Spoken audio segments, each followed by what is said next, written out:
যোৱা 4 দশক বন্ধ থকাৰ পিছত 8 মে 2021 পৰা ৰূপসী বিমানবন্দৰটো পুনৰ চালু কৰা হয়। ফ্লাইবি নামক সংস্থাটি বিমান চালু কৰে, গুৱাহাটী আৰু কলিকাতা যোগাযোগ দিয়ে। 2.5 বছৰ চলাৰ পিছত হঠাৎকৈ 7 নৱেম্বৰ 2023 পৰা বিমান চলাচল ইয়াৰ পৰা বন্ধ কৰি দিয়ে। আজি 3.5 মাহ হৈ গ'ল, কোনো খবৰ নাই, কিয় হ'ল কিয় নহ'ল, আকৌ চালু হ'বনে নাই, এইবিলাক কোনো খবৰ নাই। এনেকুৱাই চলি আছে। আমাৰ মানুহৰ কিমান যে অসুবিধা পাই আছে সেইটো আৰু ক'ব লগা নাই।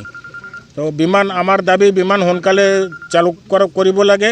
লগতে আৰু এটা আমাৰ দাবী আছে, ইয়াত নাইট লেণ্ডিঙৰ ফেচিলিটি নাই, গতিকে ফ্লাইটটো প্ৰায় কেঞ্চেল হয় সন্ধিয়াৰ ভিজিবিলিটিৰ কাৰণে।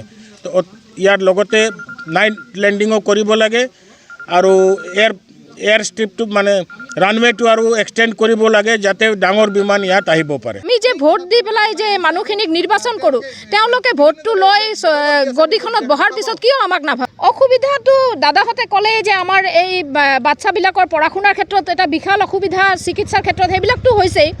তাৰ পৰা ডাঙৰ কথা হ'ল এই 2 বছৰ ধৰি যে আমি এই সুযোগখিনি পালোঁ, সেইখিনি বন্ধ হোৱাৰ ফলত আমাৰ ধৰক বাহিৰত যিবিলাক আমাৰ বয়সীয়াল মানুহ আছে, তেওঁলোকৰ কিবা এটা বিপদ আপদ হ'লে আমি পটককৈ গৈ তেওঁলোকক দেখা কৰিব নোৱাৰোঁ।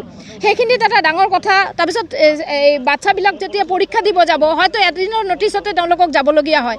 বিমান সেৱাটো থাকিলে কলিকতা, দিল্লী এইবিলাক যাবলৈ তেওঁলোকৰ সুবিধা হয়, কিন্তু এই সুবিধাটো পোৱা নাই। সেইখিনি আমাৰ বিৰাট অসুবিধা হৈছে।